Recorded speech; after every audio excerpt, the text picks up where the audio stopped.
நம்ம சேனலில் பயோகிராஃபிலாம் பார்க்குறோம். அந்த வகையில் இன்றைக்கி யாருடைய பயோகிராஃபின்ட்டு தான் போச்சு கெஸ் பண்ணியிருப்பீங்க. ஆமாங்க, நீயா நானா கும்மி டான்ஸர் சங்கீதாவை பற்றி தான் எல்லோரும் இந்த வீடியோவில் பார்க்க போகிறோம். இவங்களை பற்றி பார்க்குறதுக்கு முன்னாடி இது வரைக்கும் யாரெல்லாம் நம்ம சினி சமூகம் சேனலை சப்ஸ்கிரைப் பண்ணலையோ அவங்க எல்லாரும் மறக்காமல் சப்ஸ்கிரைப் பண்ணிவிட்டு பக்கத்தில் இருக்க பெல் ஐக்கானையும் மறக்காமல் ப்ரெஸ் பண்ணிவிடுங்க. கும்மி டான்ஸர் சங்கீதா கிட்டத்தட்ட 1.5 வருஷமாக இந்த சோஷியல் மீடியாவில் இருக்காங்கன்னே சொல்லலாம். இந்த 1.5 வருஷ காலமாக இவங்க அவங்கள யாரெல்லாம் ட்ரால் பண்ணாங்களோ அதுக்கு பதில் தேடி நீயா நானா ஷோக்கு லாஸ்ட் வீக்கு முந்தின வீக் வந்திருந்தாங்க.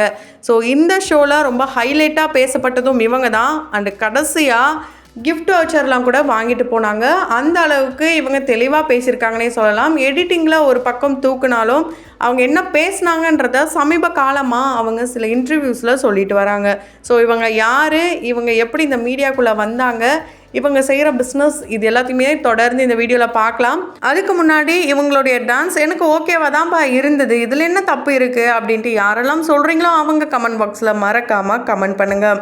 சோஷியல் மீடியாவில் நம்ம என்ன பண்ணாலுமே நெகட்டிவாக பேசுகிற பீப்புள் ஒரு பக்கம் இருந்தாலும் பாசிட்டிவாக பேசுகிறவங்க இருப்பாங்க. ஆனால் இவங்களுடைய கேஸில் பாசிட்டிவை தாண்டி நெகட்டிவிட்டி தான் ரொம்ப அதிகமாக போயிட்டுருக்குன்னு சொல்லலாம். இவங்க என்ன பண்ணாலும் குத்தம் அப்படின்ற வகையில் தான் இவங்களுடைய கண்டிஷன் இப்போ இருக்குது. அதுக்கு காரணம் ஒரே ஒரு கண்ணடிச்சதுங்க. ஆமாங்க, இவங்க அவங்களுடைய கணவரை பார்த்து தான் கண்ணடிச்சிருக்காங்க. ஆனால் அது எதுவோ பெரிய கொலை குத்தம் பண்ண மாதிரி இவங்களை போட்டு அந்த அளவுக்கு வறுத்து எடுத்துகிட்டு வராங்க சோஷியல் மீடியா கமெண்ட்ஸில். இவங்க ஒரு கும்மி டான்ஸராக வளர்ந்துட்டு வரேன் அப்படின்ட்டு இவங்க சொன்னாலும் அது உண்மைதான். இவங்க கற்றுட்டு தான் வராங்களாம். அது மட்டும் இல்லாமல் முருகரை இவங்களுக்கு ரொம்ப ரொம்ப பிடிக்குமாம். கோவிலுக்கெலாம் போயிட்டு இந்த மாதிரி கும்மி டான்ஸ்லாம் ப்ரோக்ராம்லாம் வைக்கும் போது இவங்க பண்ணுவாங்களாம். சின்ன வயசுலேருந்து டான்ஸ் ஆடணும்னு ஒரு ஆசை. இவங்க கோவையை சேர்ந்தவங்க. இவங்களுக்கு 27 வயசு தான் ஆகுது. ஆனால் அதுக்குள்ளேயே இவங்க ஒரு வயசான கேள்வி, நீ ஒரு திருநங்கை மாதிரி இருக்க, இப்படியெல்லாம் இவங்களை கமெண்ட் பண்ணுறாங்களாம். ஆனால் இவங்கள திருநங்கையாக இருக்க அப்படின்ட்டு சொல்கிறவங்களுக்கு பதிலடி கொடுக்குற வகையில், திருநங்கைகளே சப்போர்ட் பண்ணுற வகையில் தான் இவங்களுக்கு நல்ல முறையில் ஒரு பாசிட்டிவான கமெண்ட்ஸ்லாம் வேற கொடுத்துருக்காங்க. அவங்களே என்ன சொன்னாங்கன்னா, வளர்ந்துட்டு வராங்கன்னா எல்லாமே ஒரு சிலர் பொறாமையில் பேசுவாங்க, அதெல்லாம் நம்ம கண்டுக்கக்கூடாது, நீ நல்லா இருப்பமா, நீ யாருக்கும் எந்த கெடுதலும் பண்ணலை, இப்படிலாம் இவங்களை வாழ்த்திருக்காங்களாம். இப்போ இவங்க மாஸ்டர் டிகிரியும் பண்ணிட்டு வராங்க. ஒரு சிலர் வயசான காலத்தில் உனக்கு மாஸ்டர் டிகிரி வேற கேட்குதா, நீ எல்லாம் எதுக்கு படிக்கிறப்போ, உனக்கு ஆல்ரெடி எய்ட்ஸ்லாம் வந்துருச்சு, நீ எதுக்கு இப்படிலாம் பண்ணுற, ஓ மூஞ்ச நீ கண்ணாடியில் பார்த்துருக்கியா, இது போல் எதுக்கு இவங்களை பேசுகிறாங்கன்னே தெரியல. அந்த அளவுக்கு இவங்க ஒரு பெரிய தப்புலாம் பண்ணலை. இவங்களுக்கு பர்சனல் லைஃபே பிரிஞ்சு போகிற அளவுக்கு இந்த சோஷியல் மீடியா இவங்கள பண்ணியிருக்கு. ஆமாங்க, இவங்களுடைய கணவர் இப்போ இவங்க கூட இல்லையாம், தனித்தனியாக பிரிஞ்சு தான் வாழ்கிறாங்களாம். காரணம் அவங்களுடைய கணவர் மற்றவங்க கிட்ட சொல்கிறது என்னன்னா, அவள் சோஷியல் மீடியாவில் இருக்கா, அவள் நிறைய ரீல்ஸ் பண்ணுறா, அவளுக்கு கமெண்ட்ஸ் இப்படி வருது, இப்படிலாம் அவர் மற்றவங்க கிட்ட சொல்கிறதாக இவங்க சமீபத்தில் கூட ஒரு இன்டர்வியூவில் சொல்லியிருந்தாங்க. பர்சனல் ப்ராப்ளம் அவங்களுக்குள்ளே என்ன வேணாலும் இருக்கலாம், அது நமக்கு தேவையில்லாத ஒன்று. அதே மாதிரி சோஷியல் மீடியாவில் வந்துட்டாலே அவங்கள பற்றி நம்ம தப்பாக பேசணுன்ட்டு எந்த ஒரு அர்த்தமும் கிடையாது. ஏன்னா அவங்களும் ஒரு மனுஷங்க தான், அவங்களும் ஒரு பெண் தான். ஸோ அதனால் யாரை பற்றியும் தெரியாமல் தவறாக பேசக்கூடாது. இதில் அவங்களுக்கு உடல் ரொம்ப மெலிஞ்சு காணப்படுறதுனால பாடி ஷேமிங் அப்படின்ற ஒரு விஷயமும் இருக்குது. இவங்க மீடியா முன்னாடி நம்ம ஆல்ரெடி ஒரு இன்டர்வியூவில் ஒன்று பேசியிருந்தாங்க, இன்னொரு இன்டர்வியூவில் ஒன்று பேசியிருந்தாங்க, நீயா நானா ஷோவில் ஒன்று பேசியிருந்தாங்க. அதுதான் ஹைலைட்டாக பேசப்பட்டு வருது. இந்த ஒரு டான்ஸ், இந்த கும்மி டான்ஸ் இவங்க கண்ணடிச்ச அந்த வீடியோ இவங்களாம் அவங்களுடைய ஐடியில் போஸ்ட் பண்ணலை அப்படின்ட்டு நீயா நானால சொன்னாலும், ஆரம்ப காலகட்டத்தில் அந்த வீடியோ ஃபேமஸ் ஆன சமயத்தில் நான் தான் போட்டேன்ட்டு அவங்க ரொம்பவே உண்மையாக சொல்லியிருப்பாங்க. இதுக்கும் அதுக்கும் எந்த ஒரு விஷயமும் கிடையாது. என்னன்னா, இப்போ நம்ம மேலே யாராவது தப்பு சொல்கிறாங்கன்னா நம்ம பண்ணலை அப்படின்ட்டு சொல்கிறது பொதுவாகவே மனுஷங்களுடைய ஒரு குணம் அப்படின்னே சொல்லலாம். ஆனால் இதை பார்த்தவங்க எல்லாரும் இது ஒரு புழுகு மூட்டை, இது இப்படி தான் பேசும் அப்படின்ட்டு வாய்க்கு வந்ததெல்லாம் இவங்களை பற்றி பேசுறது, இதை இவங்க இக்னோர் பண்ணிட்டு போனாலும் அவங்களுடைய ஆழ் மனசு அப்படின்னு ஒன்று இருக்குது.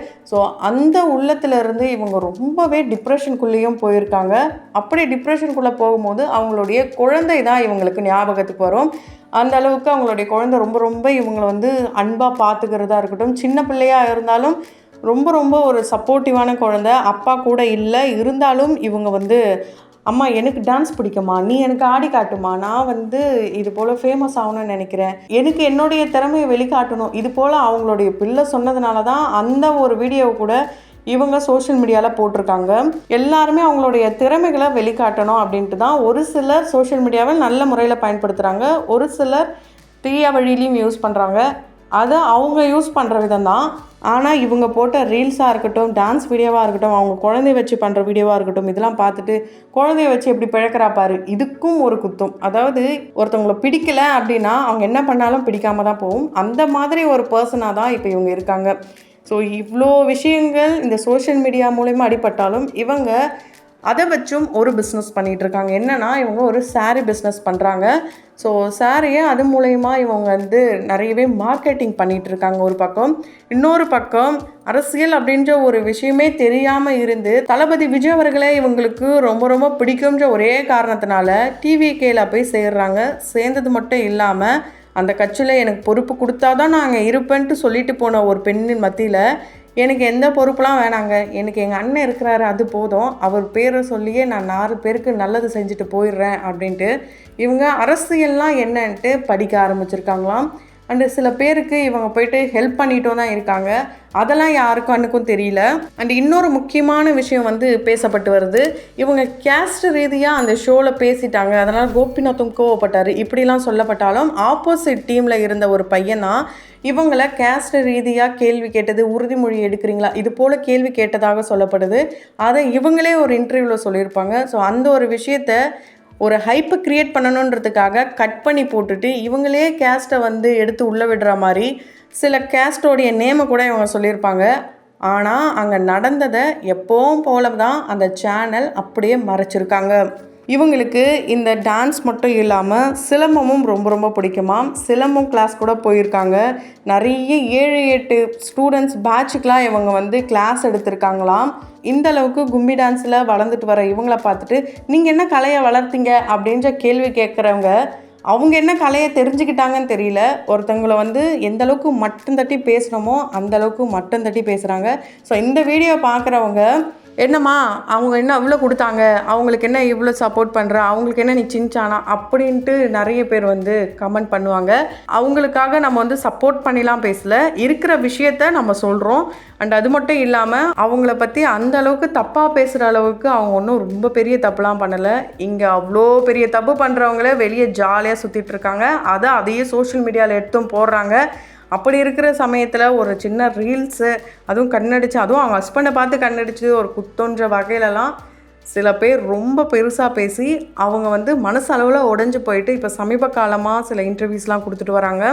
அதில் அவங்க சொல்கிற ஒரே விஷயம் என்னென்னா, இங்கே வந்து ஜாதி மதம் இல்லாத ஒரு சமுதாயத்தை உருவாக்கணும்னா எங்கள் அண்ணன் வந்து போராடிட்டுருக்காரு, அவர் கூட கைகோர்த்து போராடணும்னு நான் ஆசைப்பட்றேன். இதுக்கு இடையில் நெகட்டிவிட்டிலாம் நிறைய இருக்குது, அதை பற்றி நான் கேர் பண்ணலை. என்னை யார் வேணாலும் என்ன வேணாலும் சொல்லட்டும், அது பொறாமையின் காரணமாக சொன்னதாக நான் எடுத்துக்கிறேன் அப்படின்ட்டு ரொம்பவே போல்டான ரிப்ளை கொடுத்துருக்காங்க. ஸோ இவங்களை பற்றி நீங்கள் என்ன நினைக்கிறீங்க? உங்களோட கருத்துக்களை கமெண்ட் பாக்ஸில் மறக்காமல் கமெண்ட் பண்ணுங்கள். தொடர்ந்து பயோகிராஃபில் பார்த்து என்ஜாய் பண்ணணும்னு நினச்சிங்கன்னா உடனே நம்ம சினி சமூகம் சேனலை சப்ஸ்கிரைப் பண்ணிவிட்டு பக்கத்தில் இருக்க பெல் ஐக்கானையும் மறக்காமல் ப்ரெஸ் பண்ணிவிடுங்க.